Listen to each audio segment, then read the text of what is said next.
Hello everyone, I have gotten out of Yemen safely after the wildest travel week of my entire life. I really tried to focus on the positives in Yemen over the last 10 videos, but I just cannot ignore the negatives of what is happening right now inside of this war-torn country.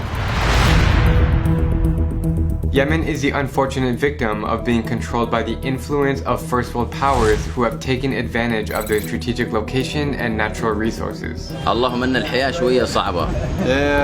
People are suffering here and some services and accommodation, you know. It's not the 30 million people here who are the problem. They are as humble and as innocent as can be, and they are just trying to live a normal life like me and you. It's the neighboring countries who are screwing them over, and the situation is a lot worse than what you've seen on TV.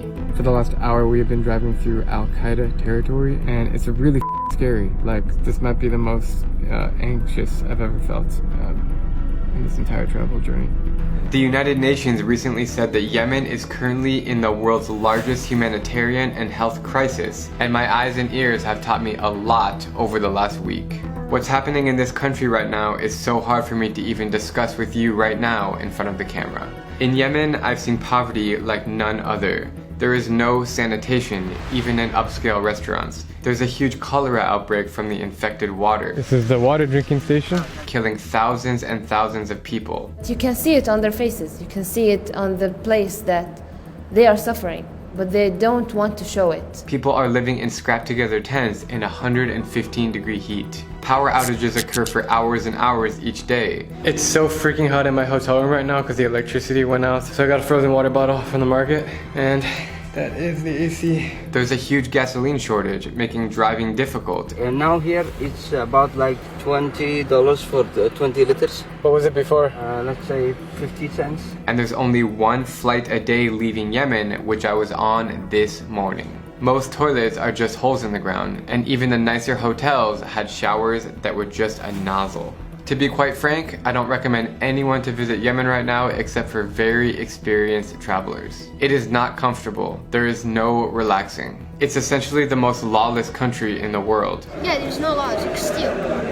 Nobody cares. It's crazy. You come to Yemen and everything goes. Everything and anything goes. The president has been jailed in Saudi Arabia for years, so there isn't much of a federal government or legislation left. I saw kids as young as 8 years old speeding in a car down the freeway with his eyes just above the steering wheel. Do you drive?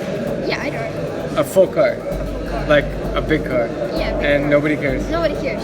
I saw children even younger carrying knives and guns on them and chewing that addictive plant called khat.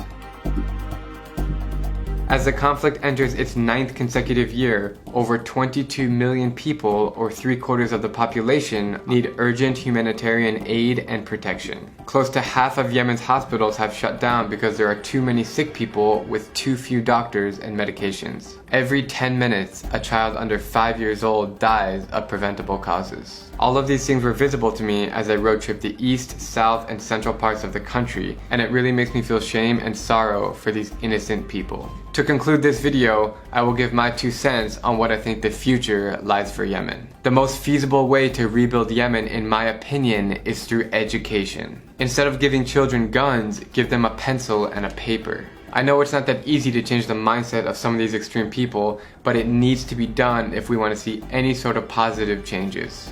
As the conflict has totally collapsed the economy, everyone must work towards a negotiated political settlement so borders, airports, shops, and hospitals can reopen up. We're not quite sure who will take control of Yemen yet, but if I know one thing's for sure, the people of Yemen will stay strong and they will come together to rebuild this country and let it thrive like it used to be in its olden days. I will end this video with a call to action because any kind of attention to Yemen is important for getting the word spread out.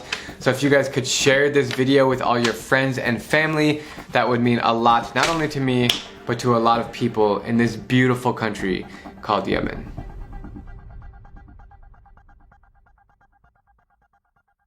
Just want to say thanks again guys for watching my videos in Yemen. I really appreciate it. If you want to see more videos from every single country in the world, just subscribe to my channel. I have 26 more countries, which I'm planning to visit by May 2020. Thank you so much, and I'll see you guys next from the Philippines.